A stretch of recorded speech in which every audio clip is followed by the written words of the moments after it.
The diner was quiet that morning. The kind of stillness that made the clinking of coffee cups sound almost too loud. Sunlight streamed through the wide windows, catching on the chrome edges of the tables and bouncing off the glass salt shakers. At the corner booth sat Walter Branson, an 81-year-old Korean War veteran who came here every morning at exactly 8:15. He wore his favorite flannel shirt, faded at the elbows, and a pair of heavy boots that had seen more winters than most men in the room had lived through. His hands shook slightly as he lifted his cup of black coffee. But his eyes, though tired, carried the quiet dignity of a man who had once stared down fear in battle. But that quiet morning was shattered in an instant. A younger man, broad-shouldered and mean-eyed, had been arguing with the waitress about his bill. His voice grew louder, his temper hotter, until he turned and noticed Walter watching quietly from his booth. Something about the old man's steady gaze, his calm presence, must have pricked the thug's fragile pride. Before anyone could stop it, he stormed over and struck Walter across the face. The sound echoed through the diner like a gunshot.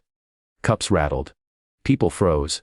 And Walter, his cheek burning red, simply raised his hand to his face. Stunned not by the pain, but by the cruelty of it.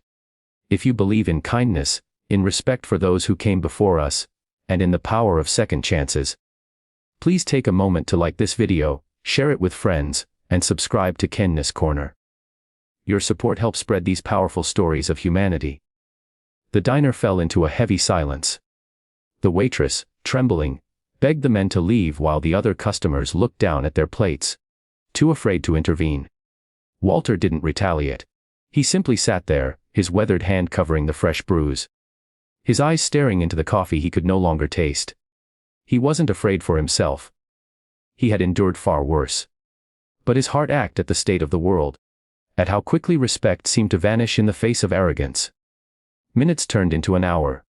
Walter stayed at his booth, partly because his legs felt too heavy to carry him out, and partly because he had nowhere else to be. The diner was his refuge. The place where he was known simply as Mr. Branson.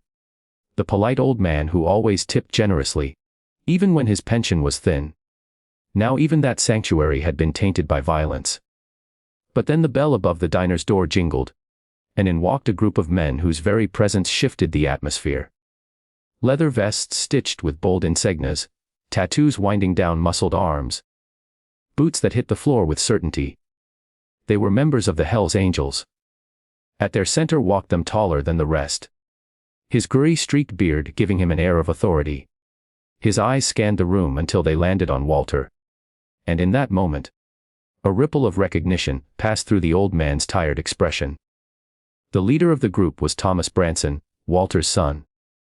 The thug who had struck Walter was still in the diner, smugly chatting with a friend near the counter, unaware of what was about to unfold. But Thomas saw the bruise on his father's face instantly, and his jaw clenched. The other bikers noticed too. The room held its breath, unsure whether violence would erupt again.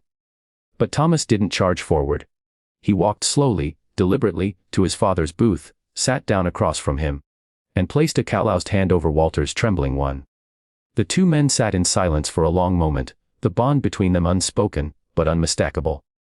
Walter, who had once held his son as a crying boy in his arms, now looked at the men he had become, fierce, loyal, unyielding. For years Thomas had been estranged from him, his path into the biker world, one Walter struggled to understand. But here in this diner, the years of distance didn't matter. Blood did. The thug finally noticed the newcomers and laughed. "What? You need your gang to protect you, old man," he sneered, standing up and puffing out his chest. The room tensed again, but Thomas remained seated, his gaze steady as stone. The other bikers stood behind him, silent, their presence enough to make even the bravest men reconsider his actions. Then Thomas spoke, his voice low but firm, every syllable dripping with authority. "That man you laid your hand on is my father. He's an 81-year-old veteran who gave more for this country than you ever will.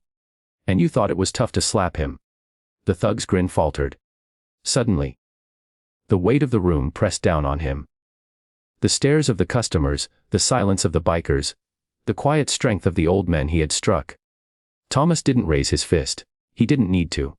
His words alone carried a force greater than any punch. Slowly, the thug backed away, muttering something under his breath before fleeing out the diner's door. No one followed him. There was no need. His shame would follow him farther than any man could. Walter finally exhaled, the tension leaving his body. For the first time that morning, he allowed himself a small, wary smile. His son had defended him, not with violence, but with loyalty and respect. The bond that had been strained for so many years seemed to heal in that simple act. The waitress brought fresh coffee for the table, her hands still shaking, and quietly thanked Thomas and the others. Around the diner, customers began to murmur, the fear lifting as though sunlight had broken through heavy clouds. Some even approached Walter to offer words of respect, a shame they hadn't acted sooner. Walter looked at his son, his voice raspy but steady as he said, "I fought battles long ago, Thomas. But nothing compares to the fight of keeping your family close." Thomas nodded, emotion flickering in his tough exterior.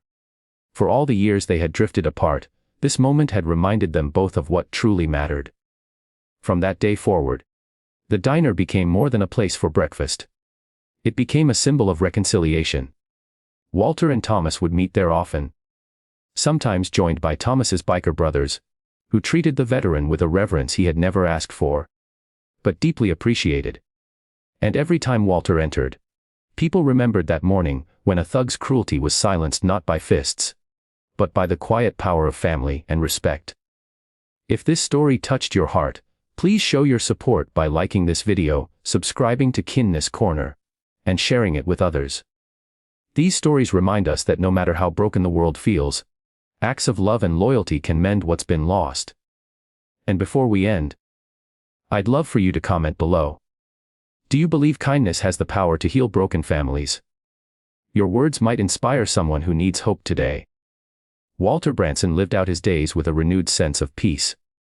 No longer just the lonely veteran at the corner booth, but a father who found his son again in the unlikeliest of places. And to everyone who witnessed it, that diner became a reminder that even in the face of cruelty, respect, loyalty, and love will always carry the greatest strength.